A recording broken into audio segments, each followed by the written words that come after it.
నమస్తే. నా ప్రభాత కమలంకు స్వాగతం. గత కొద్ది రోజులుగా మీకు చెప్తున్నట్లుగా అర్చన ఫైన్ ఆర్ట్స్ ప్రభాత కమలం సంయుక్తంగా సమర్పిస్తున్న జుమ్మంది నాదం టెలిఫిలిం రేపటి నుండి 14 ఎపిసోడులుగా ప్రసారం కాబోతోంది. దానికి ముందుగా మీకు ఈ ప్రాజెక్ట్ గురించి మా టీమును పరిచయం చేస్తాను. Archana fine arts channel host Umabharati గారు రచయిత్రుల సమూహంలో 2018 నుంచి నాకు పరిచయం. మంచి రచయిత్రి, చక్కని నృత్య కళాకారిణి, స్నేహశీలి. నేను అమెరికాకు వచ్చాక అప్పుడప్పుడు ఫోన్లో మాట్లాడుకుంటుండేవాళ్ళం. అలాంటి సమయంలోనే ఉమాభారతి గారు నృత్య ప్రధానంగా నిర్మించిన ఆలయనాదాలు టెలిఫిలిం గురించిన విషయము వచ్చింది. అది నా ఛానల్ ప్రభాత కమలంలో పోడ్కాస్ట్ చేస్తే బాగుంటుందేమో అనుకొని ఇద్దరము అది ఎట్లా పోడ్కాస్ట్ చేయాలా అని చర్చించుకున్నాము. మామూలుగా ఓ థంబ్నెయిల్ పెట్టేసి ఎపిసోడ్స్ పెట్టేయటం కాకుండా అందమైన చిత్రంగా ప్రజెంట్ చేయాలనుకున్నాను నేను. అందుకు నేను ఒక్కదానినే చేయలేనని నాకు ప్రభాత కమలంలో పరిచయమై అప్పుడప్పుడు నాకు కావలసిన సహాయ సహకారములు అందిస్తున్న నా చిన్ని స్నేహితులు, మీ కథల సమయం channel host Ramya Uddanti, Sumakusumalu channel host సుమచంద్రలను మీరు ఏమైనా నాకు సహాయం చేయగలరా అని సంప్రదించాను. ఇద్దరూ ఉత్సాహంగా ఏం చేయాలో చెప్పండి, మేము రెడీ అన్నారు. ఇక మొదలైంది మా వర్క్. ఉమాభారతి గారు టెలిఫిలింను చిన్న చిన్న ఎపిసోడులుగా ఎడిట్ చేసి ఇచ్చేట్టుగాను, నేను వాటికి సరి అయిన థంబ్నెయిల్స్, పరిచయ వాక్యాలు రాసేట్టుగాను, రమ్య ఆడియోలు, సుమ వీడియో ఎడిటింగ్ చేసి ఇచ్చేట్టుగాను అనుకున్నాం. ఇలా ఒక టీమ్గా ఏర్పడి దాదాపు 1 నెల రోజులుగా దీని మీద వర్క్ చేసి ఓ అందమైన పుష్పగుచ్చంలా మలిచి మీ ముందుకి తెస్తున్నాము. మరి మిత్రులు మా ఈ ప్రయత్నమును వీక్షించి ప్రోత్సహిస్తారని భావిస్తూ మా టీంను మీకు పరిచయం చేస్తున్నాను. గోమతి ప్రజెంట్స్, సుమకుసుమాలు ఛానల్స్ను నిర్వహిస్తున్న సుమచంద్ర నాకు ఛానల్ ద్వారా పరిచయమైంది. తన ఛానల్స్లో చక్కని లలిత గీతాలను, చిన్న చిన్న స్కిట్స్లను, సొంతంగా రచించిన కవితలను, భావగీతాలను, చాలా చక్కని చిత్రాలను కూర్చి అందంగా ప్రజెంట్ చేస్తుంది. అవి నాకు చాలా నచ్చి ప్రభాత కమలంలో కూడా అప్పుడప్పుడు పోడ్కాస్ట్ చేశాను. అలాగే నాకేదైనా ఎడిట్ చేసి ఇవ్వమన్నా ఇస్తుంటుంది. సుమచంద్ర అసలు పేరు సుమలత. భర్త పేరు కలుపుకొని సుమచంద్రగా రచనలు చేస్తోంది. హిందీలో ఎంఏ ఇంకా ఎంబీఏ చదివిన సుమకు అమ్మగారికి మేనమామకి ఉన్న సాహిత్యాభిలాష వలన చిన్నప్పటి నుంచే సాహిత్యం మీద ఆసక్తి కలిగింది. ఓ కన్నడ మూవీకి డబ్బింగ్గా లవ్వర్ బాయ్ క్లవర్ అమ్మాయి అని తెలుగులోకి డబ్ చేసిన మూవీకి పాటలు రాయమని భర్త చంద్రబాబు నమ్మకంతో ఇచ్చిన ప్రాజెక్ట్తో రచనలో ఆరంగేటం చేసింది. వాళ్ళ అమ్మగారికి ఆరోగ్యం సరిగ్గా లేనప్పుడు భక్తి పాటలు అనుకోకుండా మదిలో మెదిలి వ్రాయటం, వాటికి లక్ష్మిగారు ట్యూన్ కట్టి పాడటం, స్నేహితులు చెల్లెళ్ల ప్రోత్సాహంతో గోమతి ప్రజెంట్స్ అని ఒక ఛానల్ పెట్టి వీడియో ఎడిటింగ్ భర్త దగ్గర నేర్చుకొని స్వయంగా ఎడిట్ చేసుకొని పెట్టడం, తర్వాత ఫేస్బుక్లో చిన్న చిన్న కథలు, కవితలు వ్రాయటం జరిగి ఇంకో ఛానల్ సుమకుసుమాలు అని పెట్టడం జరిగింది. అందులో తన రచనలే కాకుండా ఇతర రచయితల కథలు కూడా చదివి వినిపిస్తుంటుంది. ఈ మధ్య ఆల్ ఇండియా రేడియోలో తను 2 కథలు వ్రాసి చదివింది. సీమప్రభ అనే ప్రింటెడ్ పత్రికలో రచనలు చేయటం జరిగింది. సూర్యకాంతం గారి తెలుగింటి అత్తగారు పుస్తకంలో ఒక పేజీ అయింది. కళలు అంటే అభిమానం. పెయింటింగ్, కథలు, కవితలు, పాటలు, నోస్టాలజీ రాయటం చాలా ఇష్టం. కూచిపూడి, భరతనాట్యం చాలా ఇష్టం. పాత పాటలు, పాత సినిమాలు ఇష్టం. మెలోడీ పాటలు, అందులో సిరివెన్నెల గారి సాహిత్యం చాలా ఇష్టం. ఇదండి మన వీడియోకి ఎడిటింగ్ సహకారం అందించిన సుమ గురించిన పరిచయం. హలో సుమ. హలో మాలా గారు, ముందుగా మీకు ధన్యవాదాలు అండి. ఈ ఝుమ్మంది నాదం అనే ఒక మంచి ప్రాజెక్ట్లో నన్ను కూడా భాగస్వామిని చేసినందుకు నాకు చాలా సంతోషంగా ఉంది. ఇక మీ అంత స్నేహశీలి నాకు పరిచయం అవ్వడం అనేది ఒక గొప్ప అదృష్టంగా నేను ఎప్పుడూ భావిస్తుంటాను. ప్రతి కొత్త విషయాన్ని మీరు నేర్చుకునే తీరు నాకు ఎప్పుడూ ఆశ్చర్యమే. టెక్నాలజీని అడాప్ట్ చేసుకుని కాలంతో పాటు ముందుకు వెళ్తుంటారు. మీలో పాజిటివ్ దృక్పథం, పట్టుదల నాకు ఎప్పుడూ స్ఫూర్తినిచ్చే అంశాలు. ఇక మీరు నన్ను చిన్నదాన్ని అనుకోకుండా ఒక స్నేహితురాలుగా ట్రీట్ చేస్తూ ఎప్పుడూ వెన్నుతట్టి నడిపిస్తుంటారు. అందుకు చాలా కృతజ్ఞురాలిని. ఇక ఈ ప్రాజెక్టు విషయానికి వస్తే, వెంపటి చినసత్యం గారికి స్వయంగా శిష్యురాలైన కూచిపూడి నాట్య కళాకారిణి, బహుముఖ ప్రజ్ఞాశాలి శ్రీ బాలమురళి గారి దగ్గర స్వర్ణ కంకణం అందుకున్న నాట్య భారతి శ్రీమతి ఉమాభారతి గారి గురించి మీరు చెప్పిన తీరు నన్ను ఈ ప్రాజెక్టు వైపుకు ఆకర్షితురాలిని చేసింది. రెండవ కారణం, మన భారతీయ కళల పట్ల నాకున్న గౌరవం మీరు అడగగానే ఒప్పుకునేలా చేశాయి. మీ సూచనలు మరియు సలహాలతో ప్రాజెక్ట్ని పూర్తయితే చేశాము. రేపటి నుండి మన వీక్షకుల స్పందన చూడాలి.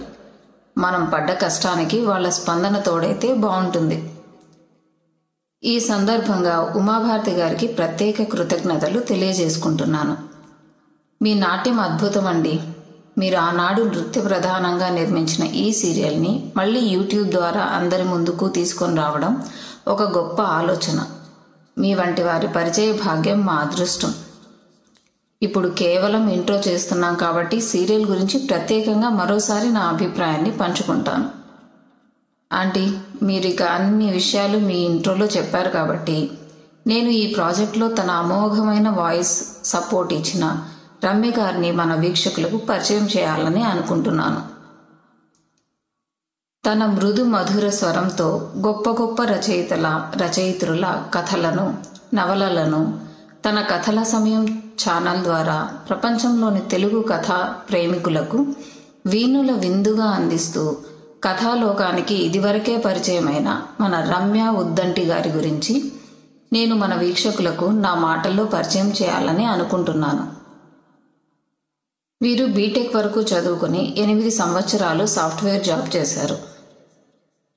పిల్లలు పుట్టిన తర్వాత వారి ఆలన పాలన దగ్గర నుండి చూడాలని సాఫ్ట్వేర్ జాబ్ మానేసి ఫుల్ టైం అమ్మగా వారితో మంచి సమయాన్ని గడుపుతూ వారి బాల్యాన్ని ఆస్వాదిస్తూ ఆనందంగా కాలాన్ని గడుపుతున్నారు. పెయింటింగ్, పాటలు వినడం, వేస్ట్ మెటీరియల్స్ని అందమైన కళాకృతులుగా తీర్చిదిద్దడం వీరికి చాలా ఇష్టం. కథలు మరియు నవలలు చదవడం అంటే మహా ఇష్టం. ఏ పుస్తకం కనిపించినా వదిలేవారు కాదు. కానీ పనుల ఒత్తిడి వల్ల ఎక్కువగా పుస్తకాలు చదవలేక ఎవరైనా చదివి వినిపిస్తే బాగుండు అనిపించేది. అలా వచ్చిన ఆలోచనే వీరి మీ కథల సమయం యూట్యూబ్ ఛానల్. ఆలోచన రావడం ఆలస్యం, ఛానల్ని ప్రారంభించారు. తనలా సమయం లేక సాహిత్య అభిలాష కలిగిన వారి కోసం. అలా తన ఛానల్లో వివిధ రచయితలు రాసిన కథలు, నవలలు చదువుతుంటారు, పేరుకు తగ్గట్లు రమ్యంగా. ఈ క్రమంలో మన మాలా కుమార్ గారితో పరిచయం ఏర్పడింది. కమల గారు ఫేస్బుక్లో వివిధ సాహితీ గ్రూప్స్లో తనని చేర్పించడం, అక్కడ వారి సాహిత్యం చదువుతూ వారు కూడా కలం పట్టి మరో బాల్యం, కరోనా లాకప్ అని 2 కథలు రాయడం, మరో బాల్యం కథ gotelugu.comలో ప్రచురితమవడం కూడా జరిగాయి. ఇప్పుడు ఈ ఝుమ్మంది నాదం ఆలయ నాదాలు టెలి సీరియల్కి మీ స్వర సహకారం అభిశంసనీయం. థ్యాంక్ యూ రమ్య గారు. ఓవర్ టు రమ్య ఉద్దంటి గారు. హలో సుమా, థ్యాంక్ యూ నా గురించి మంచి ఇంట్రడక్షన్ ఇచ్చినందుకు. ప్రభాత కమలం, అర్చన ఫైన్ ఆర్ట్స్ అకాడమీ వారు సంయుక్తంగా సమర్పిస్తున్న ఝుమ్మంది నాదం ఆలయ నాదాలు ఇండో యుఎస్ ప్రాజెక్టులో నేను కూడా ఒక చిన్న భాగం అయినందుకు చాలా ఆనందంగాను గర్వంగాను కూడా ఉంది. ఇక ఉమాభారతి గారి గురించి చెప్పాలంటే, నాట్య భారతి శ్రీమతి ఉమాభారతి గారు నర్తకి, నాట్య గురువు, నటి, రచయిత్రి, దర్శక నిర్మాతలు. ప్రముఖంగా కూచిపూడి, భరతనాట్యం, నృత్య రీతుల్లో నిష్ణాతురాలు ఉమాభారతి గారు. మేటి నర్తకిగా, గురువుగా అంతర్జాతీయ ఖ్యాతి గడించారామె. 14వ ఏట అఖిల భారత కూచిపూడి నృత్య పోటీలో మొదటి స్థానంలో గెలుపుతో మొదలైన ఆమె కళాజీవన ప్రస్థానం విదేశీ పర్యటనలు, జాతీయ, అంతర్జాతీయ అవార్డులు, సినీ రంగ ప్రవేశంతో బహుముఖ ప్రజ్ఞాశాలిగా కొనసాగింది. సుడిగుండాలు చిత్రంలో బాలనటిగా పరిచయమై సాహిత్య అకాడమీ అవార్డు పొందిన చిల్లర దేవుళ్ళు చిత్రంలో కథానాయకిగా, యమగోళ చిత్రంలో ఊర్వశిగా నర్తించిన ఉమాభారతి గారు ఆంధ్రప్రదేశ్ ప్రభుత్వం ఆధ్వర్యంలో విద్యార్థి దశలోనే భారతీయ నృత్య రీతులు అనే డాక్యుమెంటరీ, సింగపూర్, జోహన్నెస్బర్గ్ టీవీలకి Nartaki, telefilm classical dances of India అనే ఎడ్యుకేషనల్ వీడియో నిర్మించి నటించారు. ఆమె స్థాపించిన అర్చన ఫైన్ ఆర్ట్స్ అకాడమీ ద్వారా నిర్మించి దర్శకత్వం వహించిన ఆలయ నాదాలు టెలిఫిలిం జెమినీ టీవీలో సీరియల్గానూ, అంజలి వీడియోస్ ద్వారా విదేశాల్లో నేరుగాను పంపిణీ చేయబడింది. South Africa, Mauritius, Singapore, Malaysia, అమెరికాలో నృత్య ప్రదర్శనల ద్వారా పెక్కు ఆలయ నిర్మాణ నిధులకు, తెలుగు భాషా సంస్కృతి అభివృద్ధి కార్యక్రమాలకు, వరద బాధితుల నిధులకు, నేత్రదాన శిబిరాల నిర్వహణకు, పేద విద్యార్థుల స్కాలర్షిప్లకు, లైబ్రరీలకు పలుమార్లు నిధులను అందించారామె. 1975లో శ్రీ మంగళంపల్లి బాలమురళీకృష్ణ గారి చేతుల మీదుగా స్వర్ణ కంకణంతో పాటు నాట్య భారతి బిరుదును, 89లో పాండిచేరి గవర్నర్ నుండి రాజ్యలక్ష్మి అవార్డును, 1981లో వంశీ వారి ఉత్తమ ప్రవాసాంధ్ర కళాకారిణి పురస్కారం, 1991లో ఆంధ్రప్రదేశ్ సినీ గోయర్స్ వారి నెహ్రూ సెంటీనియల్, హూస్టన్లో ఏషియన్ ఉమెన్స్ వారి ఉమెన్ ఆఫ్ ది ఇయర్ అవార్డులు, 2016లో ఢిల్లీ తెలుగు సంఘం వారి ప్రవాసాంధ్ర కళాకారిణి గుర్తింపును అందుకున్నారు ఉమాభారతి గారు. ఇక రచయిత్రిగా తానా, ఆట వారి ఉత్తమ ప్రదర్శన అవార్డులు, సృజనాత్మకతకి గుర్తింపు పొందిన నృత్య నాటికలు, భరతముని భూలోక పర్యటన, దేవీ స్తోత్రమాలిక, కన్య, టెంపుల్ బెల్స్, గురువే నమః, పెళ్లి ముచ్చట, మానసపుత్రి తెలుగు నవల. 2013 నుండి నృత్యేతర రచనల్లో వంగూరి ఫౌండేషన్ ఆఫ్ అమెరికా వారి ఉత్తమ రచనా పురస్కారం పొందినవి ముళ్ళ గులాబీ, తులసి, ఏ మాయ చేశావో. ఇక కథా సంపుటిలు విదేశీ కోడలు, సరికొత్త వేకువ, ఉమాభారతి కథలు. ఇందులో కథలు, డయాస్పోరా కథానికలు, లేఖా సాహిత్యం ఉన్నాయి. అలాగే వేదిక, ఎగిరే పావురమా, నాట్య భారతీయం నవలలు ఇప్పటి వరకు పుస్తక రూపంగా వంగూరి ఫౌండేషన్ ఆఫ్ అమెరికా ప్రచురణలుగా వెలువడ్డాయి. ఉమాగారు రాసిన ధారావాహికలు, కథానికలు, కవితలు, నృత్య నాటికలు ప్రముఖ పత్రికల్లోనూ పలు అంతర్జాల పత్రికల్లోనూ ప్రచురింపబడ్డాయి. తాజాగా డాక్టర్ అక్కినేని నాగేశ్వరరావు గారి శత జయంతి సందర్భంగా సిరికోన, జొన్నలగడ్డ రాంబోట్లు, సరోజమ్మ స్మారక నవలా రచన పోటీలో ఉమాభారతి గారి రచన హృదయగానం నేడే విడుదల ఉత్తమ రచన అవార్డుని అందుకుంది. ఇక ఉమాగారి ఇతర వ్యాపకాలు, కార్యక్రమాలు ఏమిటంటే, శ్రీ శారదా సత్యనారాయణ మెమోరియల్ చారిటీ సంస్థ స్థాపించి ఏటా కథ, పద్య, కార్టూన్ల పోటీలు నిర్వహిస్తూ సమాజ సేవా కార్యక్రమాలు నిర్వహిస్తున్నారు ఉమాభారతి గారు. 1982లో అర్చన ఫైన్ ఆర్ట్స్ అకాడమీ స్థాపించి ప్రవాసాంధ్రుల భావితరాలకి నృత్య శిక్షణనిస్తున్నారు. ఉమాభారతి గారి తల్లిదండ్రులు శ్రీమతి శారద గారు, మేజర్ సత్యనారాయణ గారు, భర్త కోసూరి మురళీమోహన్ గారు, వారి సంతానం సత్యజిత్, శిల్పా గారులు. ఉమాగారి కూచిపూడి గురువులు కీర్తిశేషులు పద్మశ్రీ వెంపటి చిన్నసత్యం గారు, కీర్తిశేషులు కళాప్రపూర్ణ వేదాంతం జగన్నాథ శర్మ గారు. ఇక భరతనాట్యం గురువులు కీర్తిశేషులు పద్మశ్రీ ఫకీరు స్వామి పిళ్ళై గారు, కళేమామణి శ్రీ టిఆర్ రాధాకృష్ణన్ గారు. ఇదండి క్లుప్తంగా ఉమాభారతి గారి గురించి. జుమ్మంది నాదం ప్రాజెక్ట్ ద్వారా బహుముఖ ప్రజ్ఞాశాలి అయిన ఉమాభారతి గారితో పరిచయం అవ్వడం చాలా ఆనందంగా ఉంది. హలో ఉమాభారతి గారు.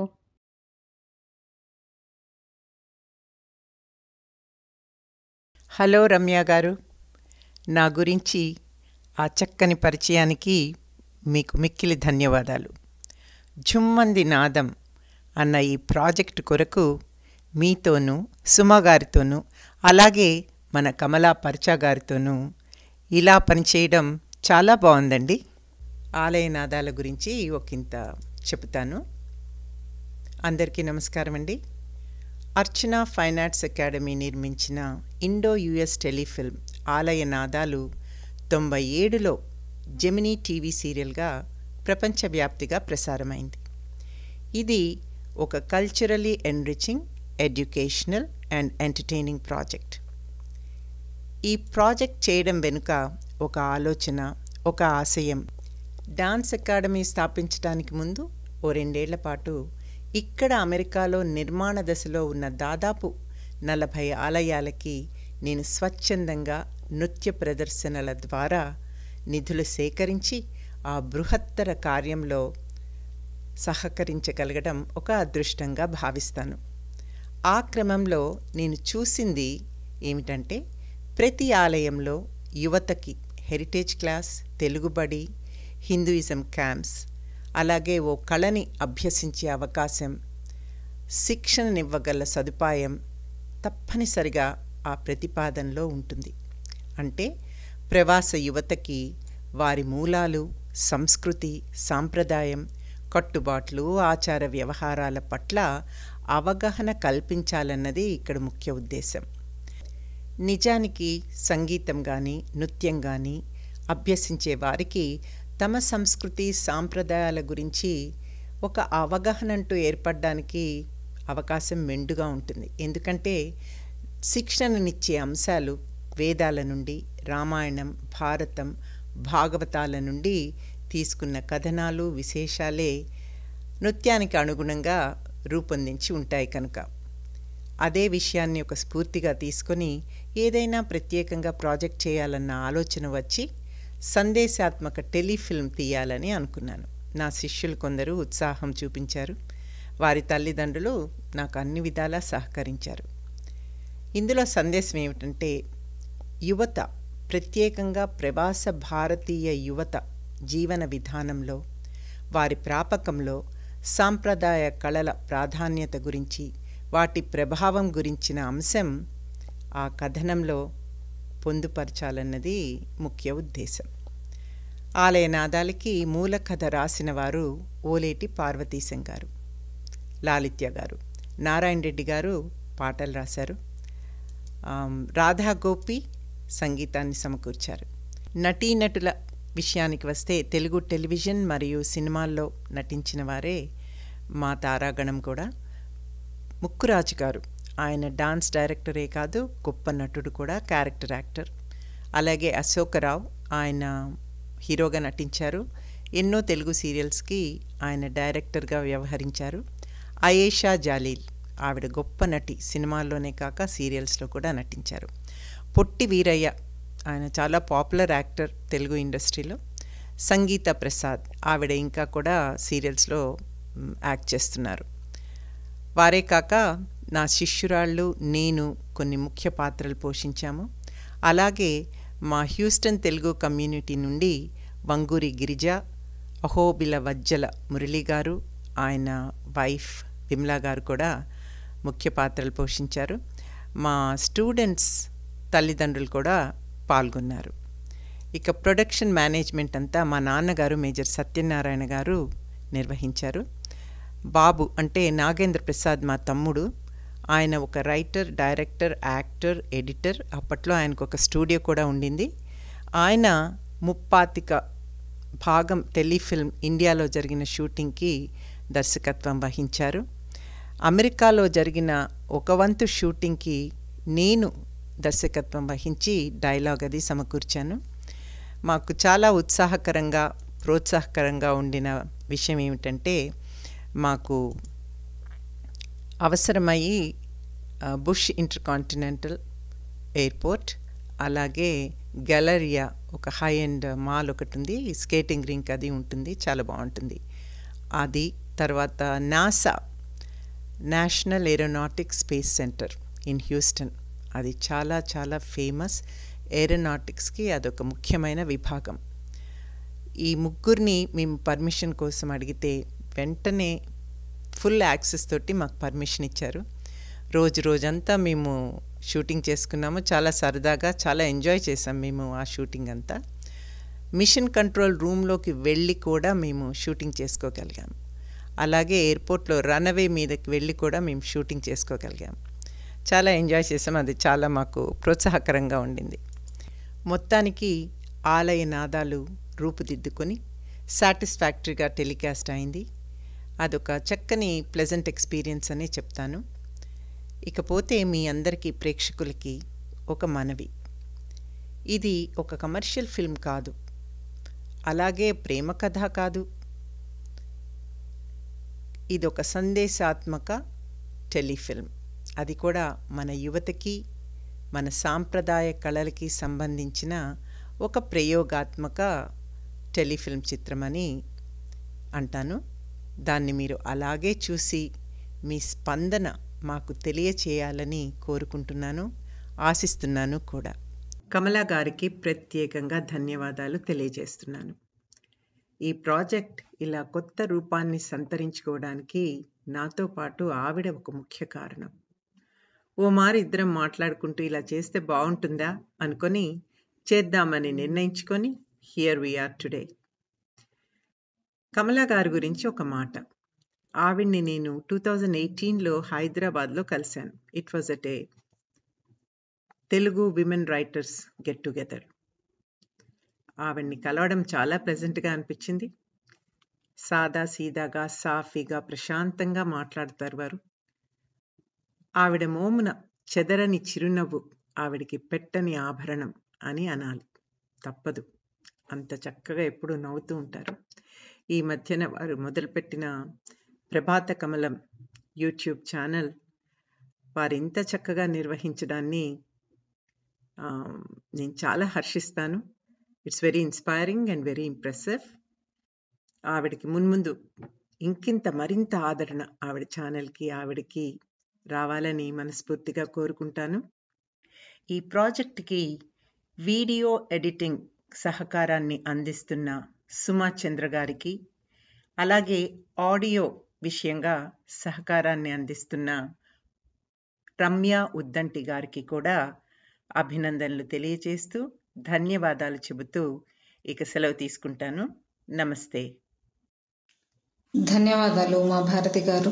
సాహితీ బ్లాక్తో మొదలై ప్రభాత కమలం, కమల్నీయం యూట్యూబ్ ఛానల్స్, ప్రభాత కమలం ఇన్స్టాతో కమలా పరాచ గారు వారి ఏమండితో చల్తే చల్తే కమ్మటి కళలు, కథలు వినిపించారు. ఇంకా మంచి మంచి ఇంటర్వ్యూస్, గుళ్ళు గోపురాలు, ఇలా ఒకటేమిటి, ఇలా ఎన్నెన్నో కార్యక్రమాలను వారు తీసిన ఫోటోలతో మంచి మంచి థంబ్నెయిల్స్ని చేసి తానే స్వయంగా వీడియో ఎడిటింగ్ చేసి మరీ మనకు అందించి వారి కార్యక్రమాలతో మనల్ని ఎప్పుడూ అలరిస్తూ వస్తున్న శ్రీమతి కమలా పరాచ గారు ఇప్పుడు అర్చన ఫైన్ ఆర్ట్స్ అకాడమీతో కలిసి సంయుక్తంగా ఝుమ్మంది నాదం ఆలయ నాదాలు ఇండో యుఎస్ అనే టెలిఫిల్మ్ని ప్రభాత కమలం యూట్యూబ్ ఛానల్ ద్వారా ప్రసారం చేస్తున్నారు. సో రేపటి నుంచి ప్రతిరోజు 11 గంటలకు మీ ప్రభాత కమలం ఛానల్లో మీకోసం ప్రసారమయ్యే ఝుమ్మంది నాదంని తప్పక చూడండి. అన్నట్లు ఇందులో థంబ్నెయిల్స్ అన్ని కమలా గారే స్వయంగా చేశారు, తాను చూసిన మరియు తీసిన దేవాలయాల ఫోటోలతో. ఇక టెలిఫిల్మ్ను చూసి మీ అభిప్రాయాలను మంచి కామెంట్స్ రూపంలో పెట్టి మమ్మల్ని ఇంకా ఉత్సాహపరిచి ప్రోత్సహిస్తారని నమ్ముతూ మీకందరికీ మా మనఃపూర్వక ధన్యవాదాలను తెలియజేసుకుంటున్నాము.